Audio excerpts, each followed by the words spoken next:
But this is the question that must be asked. Who's in there? Who is this? There are at least 3 possibilities, and I'm not sure which is the most conservative.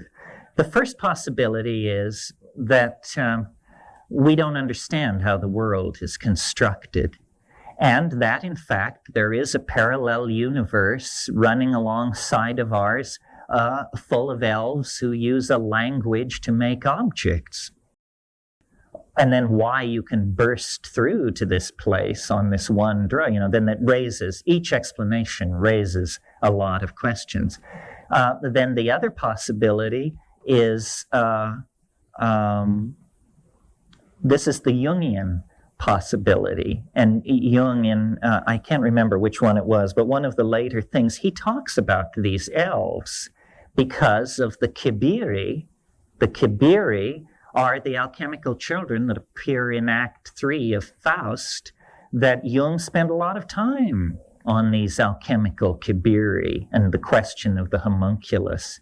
And he says at one place, I think he says, he describes them as autonomous psychic elements that have escaped from the control of the ego.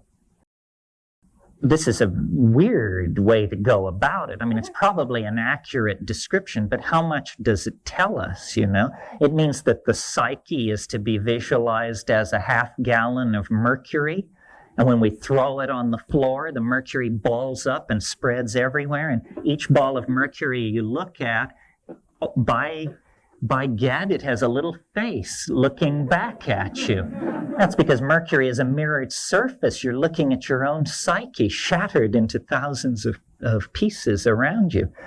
Another possibility, and one I leaned toward for years, and I still lean toward, because I've noticed the radical nature of your explanation diminishes with the distance since the last time you smoked DMT.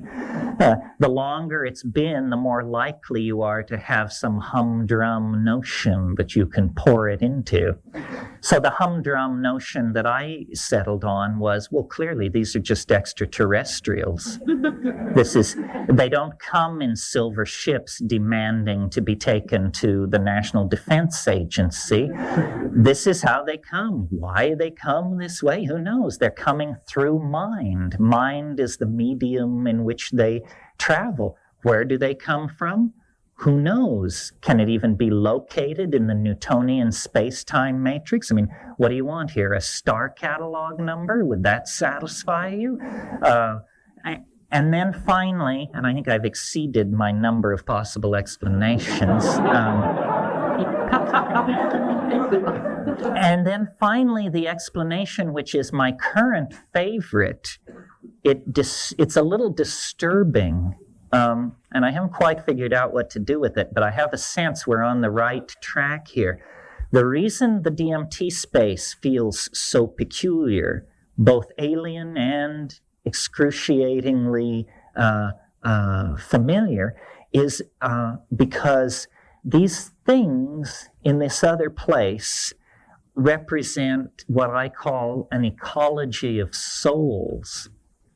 This place is the one place you never thought you were going to make a visit to and come back to chat it around the coffee maker. They're dead. That's who these things are. This is the realm of the dead.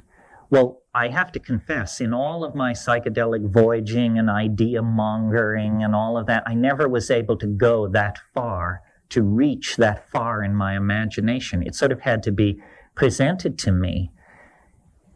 But if you go to shamans worldwide and talk to them about their spirit helpers and say, what's the deal with this? Who are these things? They say, well, these are the ancestors. Didn't you know? These are the ancestors. It's perfectly cut and dried and normal.